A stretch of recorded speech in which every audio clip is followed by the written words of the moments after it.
Welcome to the Expert in You Showcase, the show where we bring you quick, powerful conversations with elite entrepreneurs and other professional business experts to share their best strategies, secrets, and tips to help you have more success in your business and life. I'm your host, Carden, and this show is brought to you by Expert in You, where we empower professional entrepreneurs, business owners, and experts to become influential figures and celebrities in their markets and add 6 to 7 figures with more ease. Discover a game-changing secret that attracts leads, qualifies them effortlessly, warms them up for your offer, and hands them over ready to say yes. We want to make closing deals for you a breeze. It's time to stop chasing clients and consistently fill your calendar with highly qualified conversations and sales opportunities every month. Increase your influence, impact, and accelerate your income and strategies that work. Book your business accelerator call with me now at acarden.com and let's map out your next step. Today, I have an amazing guest. I'm super excited. He actually goes by the Mayor of Podcast Town. So that should tell you something. Elzie, welcome to my show. Thank you so much for having me after that intro. I think we may need to have a conversation after this. Awesome. Let's do it. All right.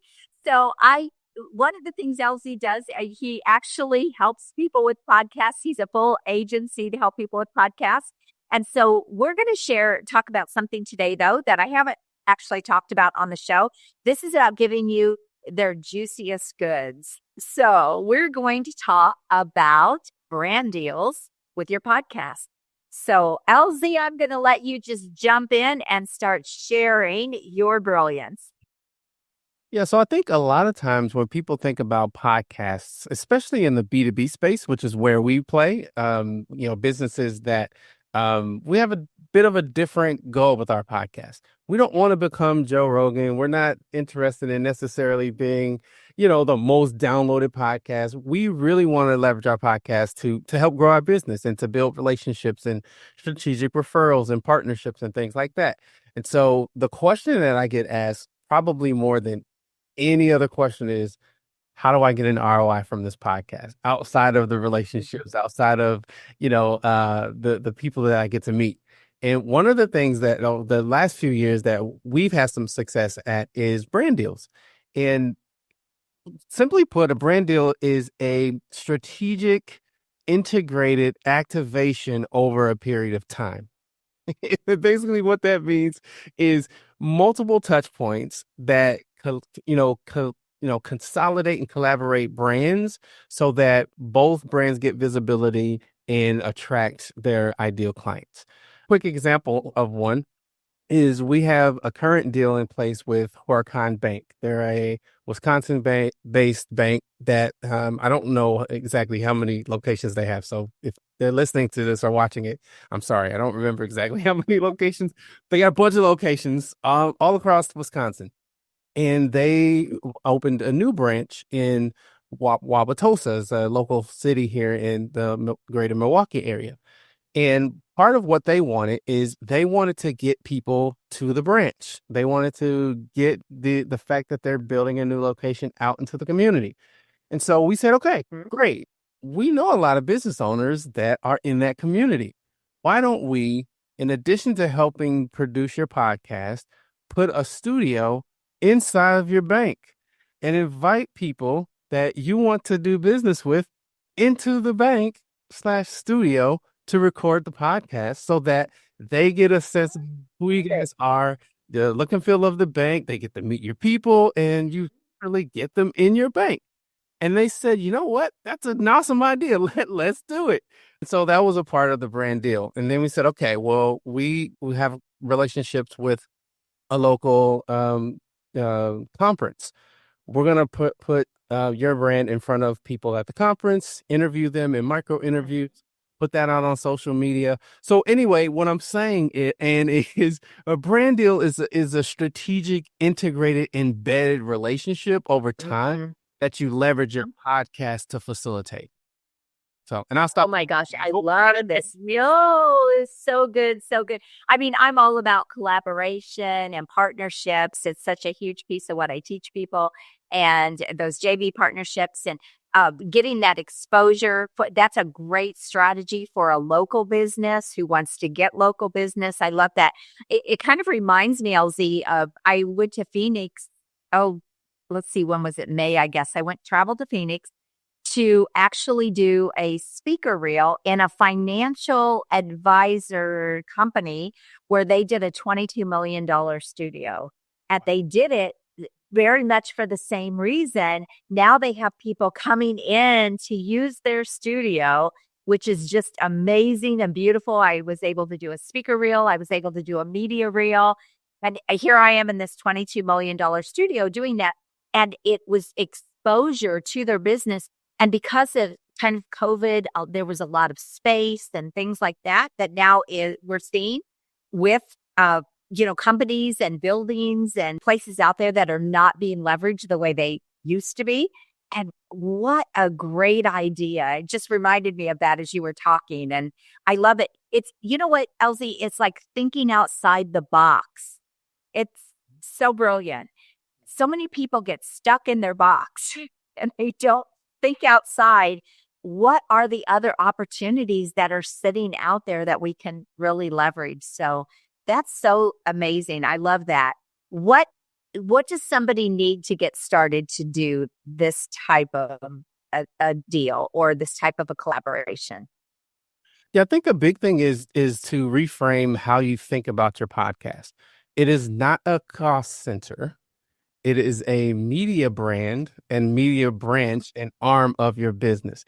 And when you reframe it that way and start to think of it that way, then you can begin to activate it that way. So thinking of the supply chain of your industry, right? So for me, that's video production, audio production, marketing, studio venues, live venues.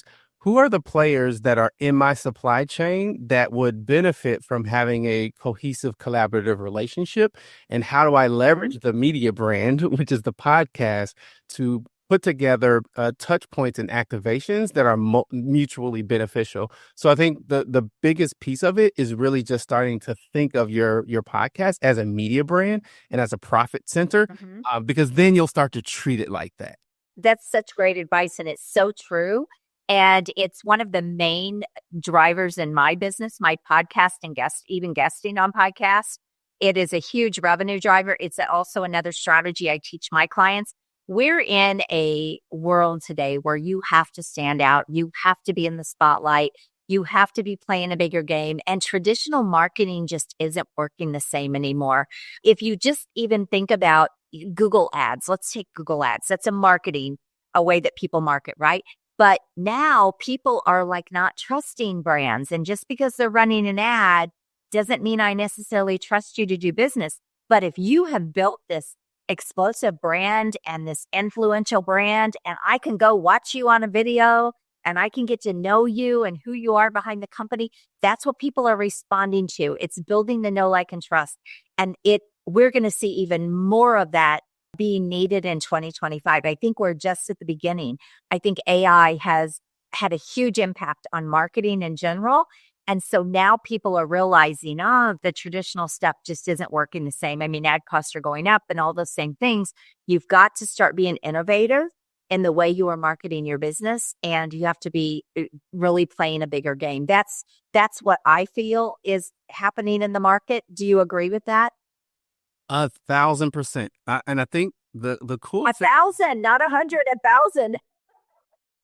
The thing about technology and what we've seen with AI is more people can create content, and I'm doing air quotes, but there's only one you. There's only one person that has your voice and that's going to have your perspective. And to your point, the more you can get out there and show your unique perspective, your unique thoughts and ideas, the better. So it's kind of cool because it's forcing us to learn how to inject the human element into our marketing and our business.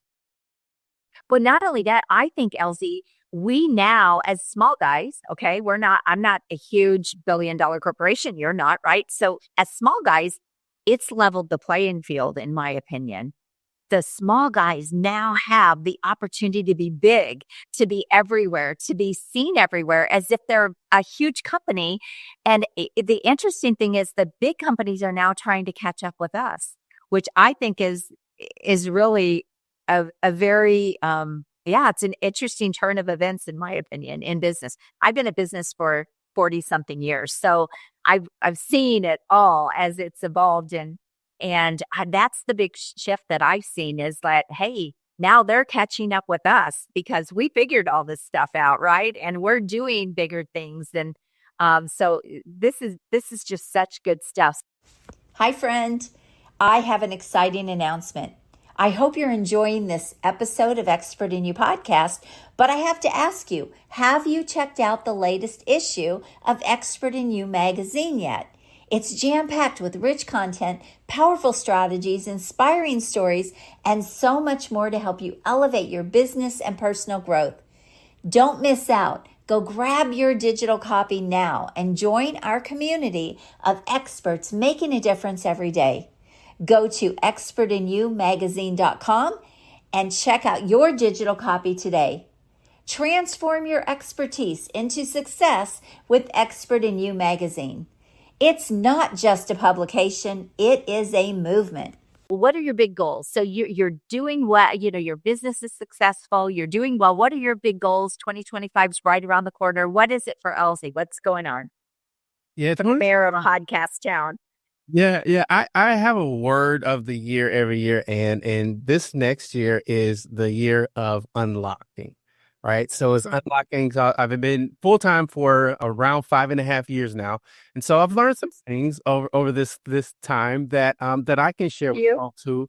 Just a couple that I can share with other folks. And so 2025, I'm going to be focusing more on my personal brand, more on the entrepreneur, and helping entrepreneurs that are just starting out who or are in that reframing, refreshing phase, because after time, things get stale and the market moves so fast. And so really helping entrepreneurs understand not only who they are, but who they are not, and really fine tuning their personal mastery so that they can master their businesses. So I'll be doing more of that personal mastery side.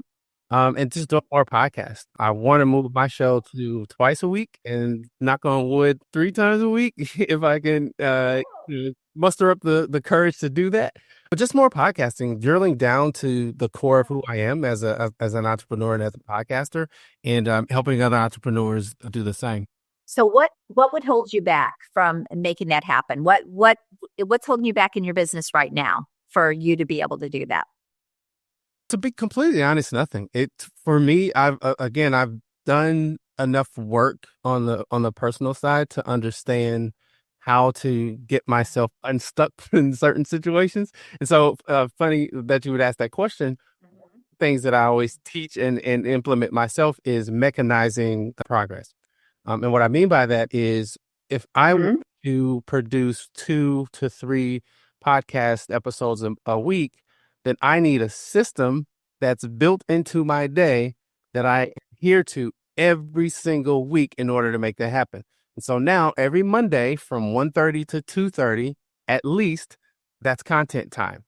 So every single week I show up to the studio. I'm not doing any of the stuff. I'm not manning the board. I'm not behind the camera. I am the podcast host. I walk in, I do the podcast, and then I go about my day. That helps me to mentally reframe it and to build it into my day so that I have a shot at hitting that goal. Because if I leave it to when I find time or when I can get to it, probably won't happen. Oh, yeah, you can't run a business like that. No, you can't grow a business like that. So, no, and that's such a great takeaway. And I want to hit on one thing he said. System. You need a marketing system, and you need a system in everything in your business. But one of the mistakes people make is they don't have marketing systems. They have marketing. There's a difference. Marketing systems means there's consistency. Without fail, you're doing it. It's predictable. That's the way it is, right? And so many people don't have lead generation, influence systems, marketing systems, and it's why their business stays on this up and down revenue roller coaster. They are just There's nothing that they're building that's predictable because it's not consistent enough to be predictable. So they can't ever get it to that place. So that I had to just point that out because that's such a valuable point for people, how you've carved out that time. This is what I do here. One thing, Elzie, what do you wish was easier about business? Because we're in a competitive space, even podcasting, right? It's a very competitive space. But what do you wish was easier about business so that other people know they're not alone? Social media. What about social media do you wish was easier? All of it. Just the fact that that you're constantly battling this algorithm that is constantly changing and dictating what content we produce and when, and it's not my favorite part of being in business. But I realize that, that's where people are. That's where the attention is. And so it's wise to play the game. It's just it's a very frustrating and daunting game. Okay. I think it's important for people to know, hey, what we all have different things, right? That are a struggle or not super easy, or we wish it was easier. But hey, you take the difficult things, but you grow through all of it, you learn through all of it, and when you end up with those breakthroughs, you are way ahead of most people. Most people won't even go through things until they get the breakthrough, right? So recognizing that, pushing through it, that's all part of entrepreneurship. Again, I've been doing this a lot of years. I've been through it all. It's important to know that is just part of the journey. So this has been great conversation. Thank you for sharing your brilliant strategy there. I like to just get right to the juicy stuff. And you get these bite-sized takeaways that can really open up your mind and give you some new ideas for your business, especially going into the new year. So Elzie, how can people get a hold of you?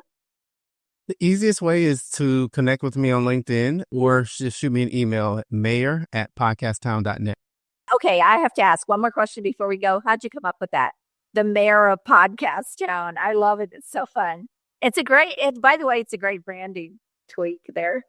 Thank you. As much as I would like to take credit for it, it was given to me by one of my marketing coaches. He said that the way I show up, the way I preside, the way I help people, the way I always connect people. He said I show up like the mayor. And so the name of the company already Podcast Town. So he's like, I'm going to start calling you the mayor of Podcast Town. So I said, all right. It finds us sometimes, doesn't it? Sometimes our brand finds us. And by the way, I'm looking at that shirt there. Yeah, you look kind of mayor-like there. If you're listening to the audio, you can't see his shirt. But if you're on the video, you can see the shirt he's got on. But Elzie, this is so much fun. So we will put your information with the show notes, and people will be able to go get a hold of you, reach out to him on LinkedIn. And anything else you want to add before we go? Final thought. Final thought. If you're listening to this and you're wondering if you should start a podcast for your brand, I'm going to take the question out of your mind right now. The answer is yes. You need to be in the space in one or of three ways. I recommend all.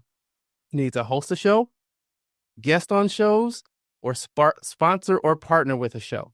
Again, I recommend you do all three, but you need to be doing one of those three things in 2025 and beyond, because as Ann said, this is a human connection business, and we're in the attention business, and podcasting is by far one of the best ways to build relationships and get attention. And I 1000% agree. Awesome. This has been fun. Thank you, Elzie, for sharing your brilliance. I appreciate you so much. All right, everyone. Until next time, make sure if you need some help in your business to add that 6 or 7 figures in 2025, reach out to me and book a call again. Book your accelerated call at Carden.com. And Elzie, thank you again. It's been great. Thank you for having me. If you are ready to attract high-paying clients like clockwork, build powerful influence, and scale your business with ease, let's talk. Book a complimentary $1 Million Accelerator Strategy Call at Carden.com to discover how the Expert in You method can help you create a steady stream of premium clients and consistent revenue growth. Don't wait. Your next big breakthrough starts with a simple conversation. Visit Carden.com and let's make it happen. Have an amazing day, and God bless you.